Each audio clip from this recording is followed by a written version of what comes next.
So, hello guys. In this video ay tuturo ko sa inyo kung paano nga ba i-check yung balance sa TM SIM natin or sa TM mobile number. So, napakadali lang guys, no? So, click nyo lang yung dial pad, tapos asterisk 143 number sign, then click nyo po yung SIM na nandun po yung TM SIM po natin.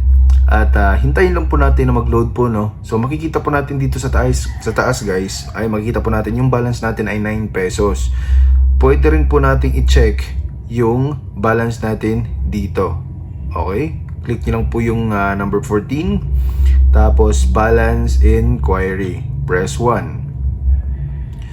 So check my prepaid load, click 1. So as you can see guys, your balance as of today is 9 pesos. So ganun lamang kasimple guys kung paano nga ba i-check yung balance natin sa TM. So please do subscribe at comment down below.